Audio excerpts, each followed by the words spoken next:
Hey guys, I am here to talk about David Taylor and Michelle Brannon. As you guys know, it's been 4 weeks since the raid on their properties, on the ministries, and their arrests. So, exactly 4 weeks ago today, on August 27th, 2025, they were arrested, search warrants executed as well. And I am going to give you an update and give you a timeline because we're getting ready for a bond hearing. And I'm going to talk about that in a minute. So, we're going to talk about a hearing that occurred today, which was Wednesday, which is, and still on Wednesday, September 24th. And where is David E. Taylor? We're going to get into that.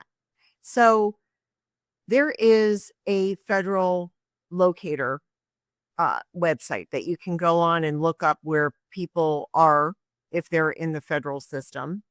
And it's a federal inmate locator. If you type in his name, David E. Taylor, it doesn't come up.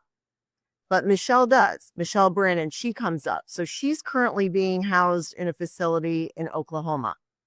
Don't know why. These are things that we can look them up and find out. But eventually, she's going to have to go to Detroit at some point because that's where the indictment is out of. So Pacer, that's a system for court filings in the federal court system. So you can go on there, you can register for an account if you want to, and you can go on the docket, get to their filings and things like that. So let's do it this way. I want to give you a timeline of the events and go through the most recent pleadings from from today and one from, I think it was 2 weeks ago. So the indictment was actually entered on July 23rd, 2025 in the Eastern District of Michigan. That's in Detroit. The indictment, it comes down after the grand jury convened. Okay. And the indictment came back with 10 counts, remember? So count one was conspiracy to commit forced labor. And it's to both defendants, both to Michelle and to David.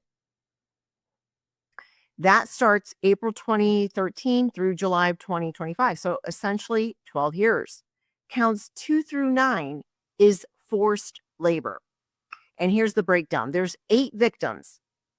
Victims 1 through 6 are both against Michelle and David. They're both charged with forced labor against those victims. The victims are not named in the indictment. That's typical. They typically will use the initials. So then counts 8 and 9 are against victims number 7 and 8. And only David Taylor is charged, not Michelle. Then count 10 is the conspiracy to commit money laundering, and it's against both of them. And that relates to acts between 2018 and July of 2025. So the indictments enter July 23rd, 2025. Right after that, there's a filing to seal it. So it remains unpublished. Nobody can see it. That remains for over a month because it's not until August 27, 2025 when the search warrants and the arrest warrants were executed. And that's when they were both arrested. Remember, David Taylor was arrested on August 27th in Durham, North Carolina. And then Michelle Brannon was arrested in Tampa, Florida. Once that occurred, then there was another motion filed that same day, August 27, 2025. And it was a motion to unseal the indictment and the arrest warrants so all could see it. That was entered by U.S. Magistrate Judge Anthony Patty. The very next day, August 28th, 2025, Michelle Brannon's attorney filed a notice of appearance. Now, I've seen, a lot of videos. So many people are doing videos on this cult. A lot of people talk about how they have public defenders. They do not have public defenders. They have public defenders that appear at appearances. They have retained counsel. That means they paid for their counsel. Both of them. They have retained counsel. So the very next day, August 28th, 2025, Michelle Brannon's attorney files his notice of appearance. He is an attorney out of Clayton, Missouri. His name is John Rogers. I've talked about this before in another video. Both of their attorneys are very, very experienced in criminal defense, both state and federal. And again, they're not public defenders. All right. Also, on August 28th, 2025, after he filed that notice of appearance, Michelle's attorney filed a request for discovery to the government. That's typical. As you guys know, if you follow me, I'm an attorney. This is something we do all day, every day, all the time. And so there's a request for certain items. I'm not going to go through the entire list, but just to give you an idea, they're asking for any and all recorded statements made by defendant Michelle Brannon, any written or recorded statements made by co-defendants or co-conspirators, named and unnamed, grand jury testimony of any defendant relating to offenses charged, all these other items they're looking for as well. And because this is discovery, the government will have to provide that. And we're going to get into that in just a second too, in regard to these things that are discoverable. So then September 8th, 2025, David E. Taylor's retained attorney files his notice of appearance. His name is N. Scott Rosenblum. Then on September 16th, 2025, there's a stipulation and order entered. That means that the parties got together and they agreed on certain things. And this is very common. I did probably 3 or 4 stipulations just today, but in the context of federal criminal court, this is a stipulation and agreement for a protective order, and it relates to sensitive information associated with victims, alleged victims, and witnesses. Okay, so this is what it looks like. So this is called stipulation for a protective order. The government attorneys and the defendant attorneys are in agreement with us. All right. So this addressed the evidence that was collected by the government during the course of the investigation. They note that it includes the information and evidence that they obtained includes alleged victims' personal identifying information that they refer to as PIIs, as well as explicit material generated during the course of the forced labor conspiracy. The government intends to produce this evidence in discovery as required by the federal rules of criminal procedure, but they want to protect the information of the alleged victims and witnesses. They go on to state that the government is in possession of voluminous discovery, which includes the identities and PIIs of the alleged victims and witnesses that are contained in reports generated by law enforcement. And the government stated that they will make substantial efforts to redact PPIs such as dates of birth, social security numbers, telephone numbers, current addresses of the alleged victims and witnesses. This is something that I do as well. In discovery, we have to redact every item, every document that we give over to the other side. I have to make sure that we're redacting dates of birth, social security number, addresses, telephone numbers, things like that. This is very common. So they say that due to the large quantity of discovery and the nature of certain discovery materials, that the government may not have redacted the PII of every individual who could potentially be a victim or a witness at trial. So this is kind of a cover your butt kind of thing, because if it's so voluminous, who knows? It's probably in the tens and thousands of pages of documents. I mean, just for me, I mean, we go through easily thousands and thousands every day. So I can just imagine the tens of thousands that they have to go through. Now, the government does have 4 attorneys that are on this case, while the defendants only have 1 attorney for each one of them. So, but the government is charged with providing all of the discovery to the defendants, both of them. Okay. So, but right now, only this one request for discovery, and that's made on behalf of Michelle's attorney. To date, David Taylor's attorney has not filed something like this. Okay. So the government says they're also in possession of financial records such as bank accounts, statements, credit card numbers, the copies of checks, real estate closing records, the numbers of the accounts and things like that. And they intend to produce unredacted copies of those financial records to defense counsel. Some discovery material is composed of highly sensitive information, including but not limited to explicit photographs, and videos of alleged victims and or witnesses and sexual conversations with alleged victims. The government states that they are obligated by statute to give defense counsel the opportunity to review all of the above information, and that a protective order with narrowly tailored restrictions is necessary to safeguard the privacy and safety of the alleged victims and witnesses. They note that this case has already garnered media interest, and it may attract pretrial publicity that, absent restrictions, could result in dissemination of the identities of or the PPI of the government's witnesses, and they want to protect the witnesses and the victims.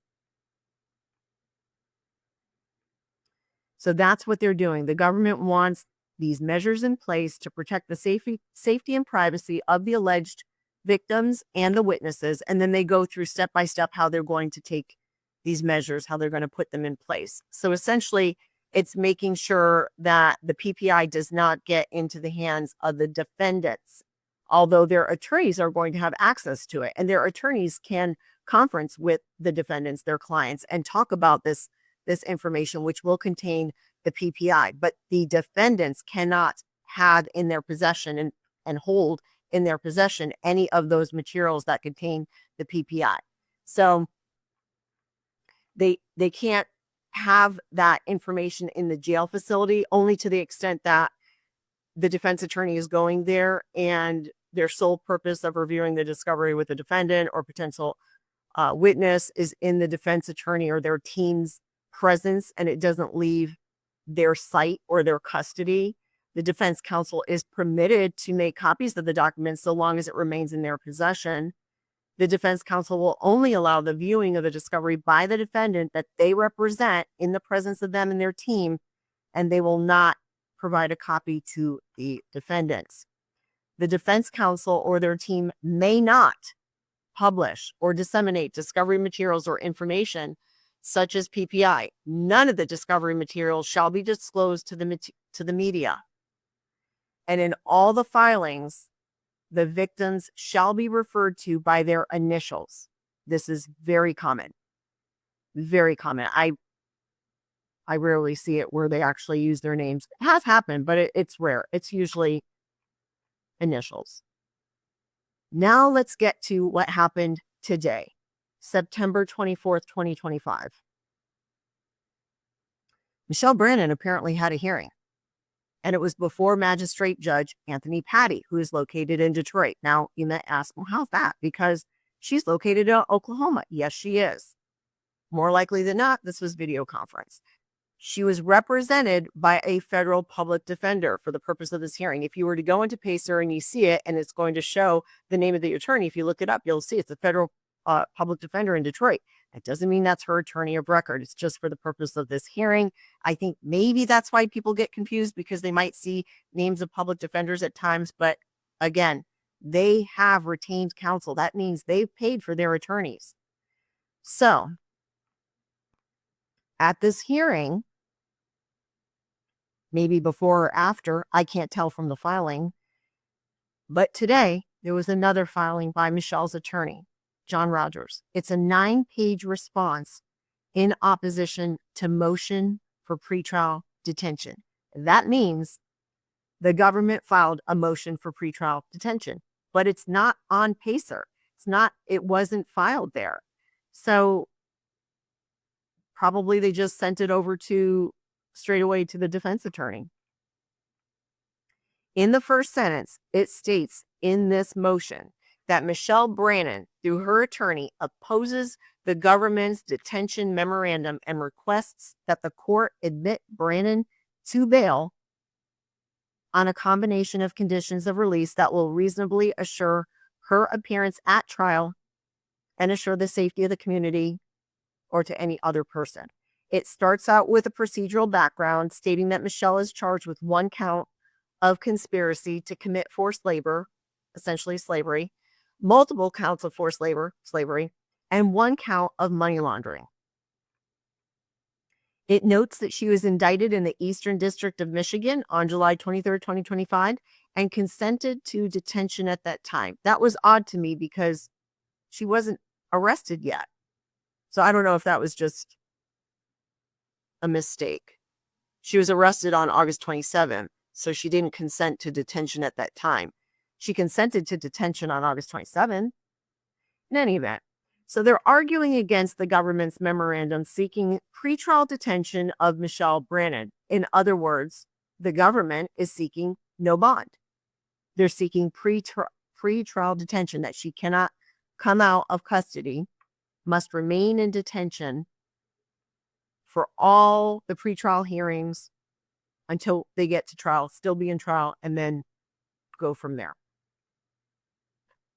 The motion goes through the law that relates to bail. And I've talked about this on other cases when, we were talking about bail with Tom Cassie, with the Faith Life Church matter. Talked about it probably with Robert Morris, but he paid his bail. He paid the $50,000. That's all he had. Robert Morris, that's who I'm referring to. And he was never, ever, ever in custody. I see people talk about that on videos too, that what's he doing in custody? Well, Robert Morris was never in custody. He voluntarily turned himself in. He was booked, arraigned, and he paid the $50,000 bond, and he remains out of custody. All right. So here's these factors. This is what the judges have to look at. This is very standard when they're determining whether somebody, whether the government has met the persuasion of bond. Not having a bond. Okay. So what they do is they look at the nature and circumstances of the offenses charged, whether the offense is a crime of violence, a federal crime of terrorism, involves a minor, controlled substance, firearm, explosives. They look at the weight of the evidence against the person. A lot of times when I was a prosecutor, that's what I would argue. This is what we have. We have the defendant who admitted he did this. Remember, I talked about that in the Tom Cassie case. And, I didn't see the prosecutor arguing that in the bond hearing. Now, they got a very hefty bond in that case, $2 million cash, but I didn't hear the prosecutor say, hey, of course they did say they've got the 4 victims in that case. Obviously, that's in the indictment, but I didn't hear them say, and we also had the defendant admitting that he did some of these things to some of these victims. I didn't hear that in the hearing, but that's something that I would always say if I had that type of evidence when I was a prosecutor. Remember, if you don't know, I used to be a prosecutor. If you're new to my channel on this one, I used to be a prosecutor in Detroit. And I specialized in sex crimes against children.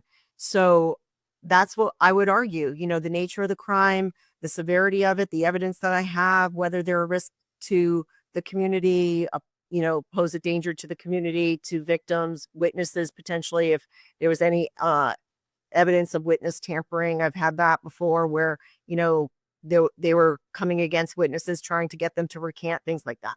All right. So the weight of the evidence against the person, the history and characteristics of the person, their physical and mental condition, their ties to the family, ties to the community, employment. That would also, defendants always would argue that, hey, they're a productive member of society. They have a job. They've had this job for 30 years.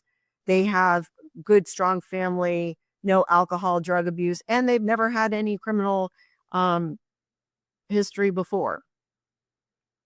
Another thing is whether at the time of the current offense or arrest, the person was on probation or parole or other type of pretrial release. They also consider the nature and seriousness of the danger to any person or the community. I would say that I would be harping on this if I was a prosecutor here, because Michelle is a significant threat and danger to any person in the community, especially those that are associated with this cult. And those people are likely concerned and probably they're able to breathe and have a burden off of them, knowing that these two cult leaders are in custody right now and that they cannot harm anybody right now.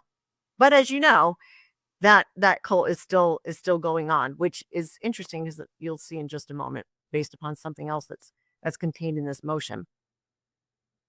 So naturally, any defense attorney, they're going to argue that their client is not a danger to any person.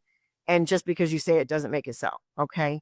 So next, this is what he points out. He says, during her detention in Florida, defendant Michelle, she suffered a cardiac event and underwent heart surgery that surgeons placed a stent in her heart. Okay.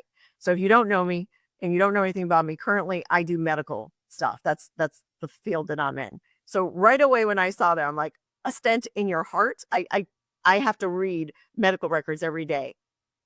You will not see a medical record that says a stent in the heart. It's an artery of the heart. Of course, I'm being technical, but it's something I do every day, all day. And then I texted my cardiologist friend and I said, isn't this strange to say? And of course he said, well, that's somebody that's not medically inclined. Okay, fine.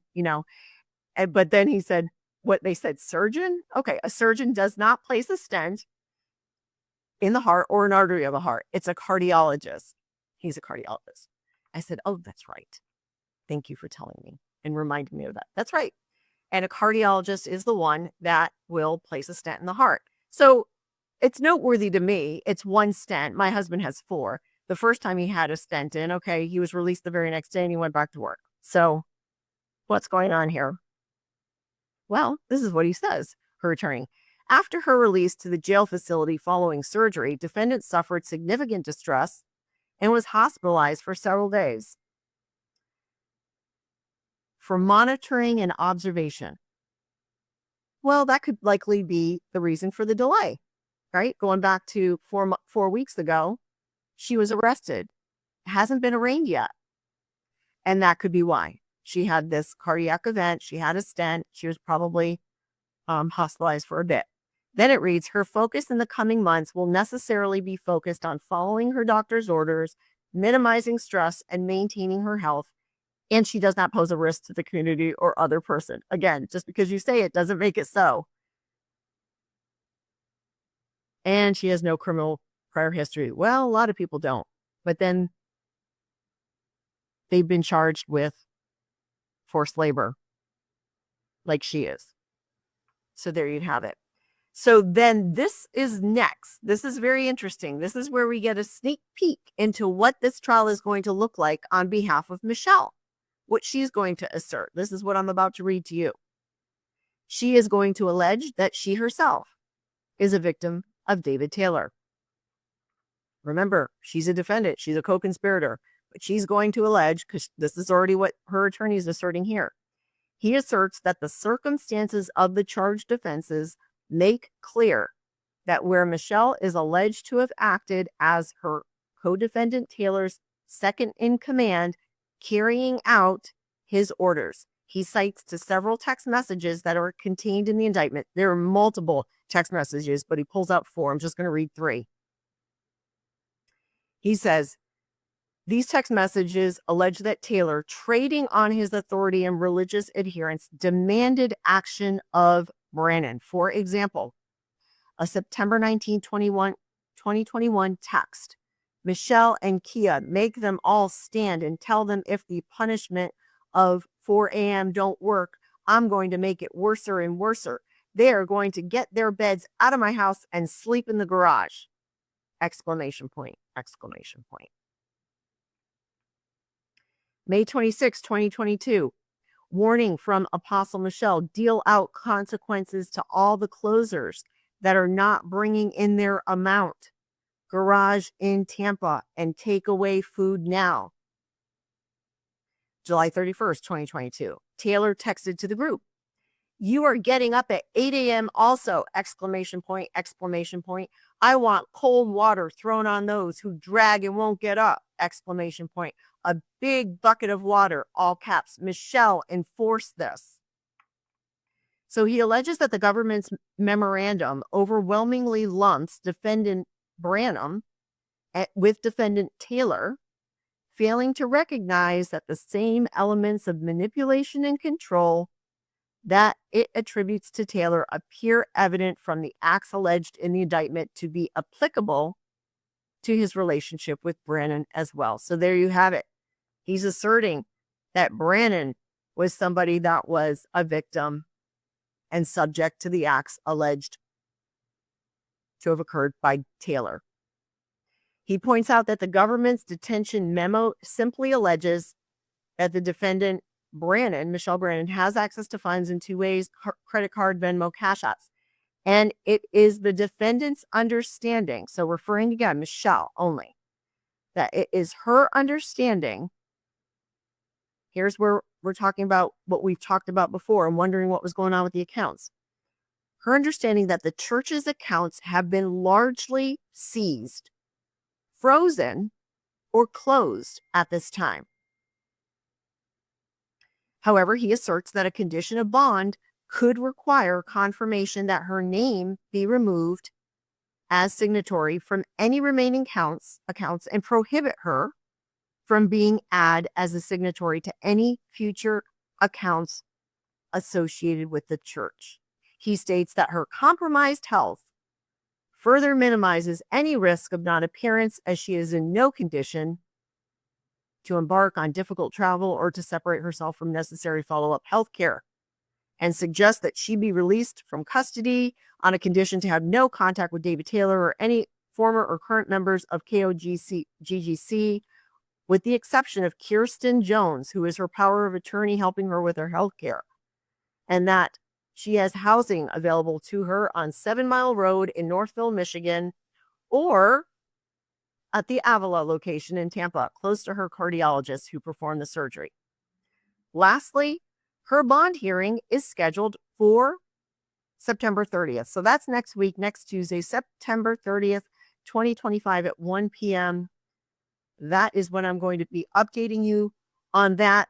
I have another video that I'm going to be uploading over the weekend after I interview somebody who was in the cult, as you guys know. So I'm also going to be updating you after this. So that's all I have for you today. Maybe I'll have another update for you. Perhaps tomorrow there'll be a filing by David E. Taylor's attorney. Maybe we can find out what's going on with him. I suspect that he might not be in the system if he's in a medical facility. That could happen. That's what just happened with her, but she's still in that federal locator and she's in lockup right now. So that could be, I'm just surmising. I don't know, but as we go along, we're going to find out. So I hope that this helps, this timeline, and I will update you all. I'll talk to you. You'll see my video over this weekend with with Leslie, who is a young lady who is actually living at the call center in Michigan. So stay tuned for that. I will see you soon.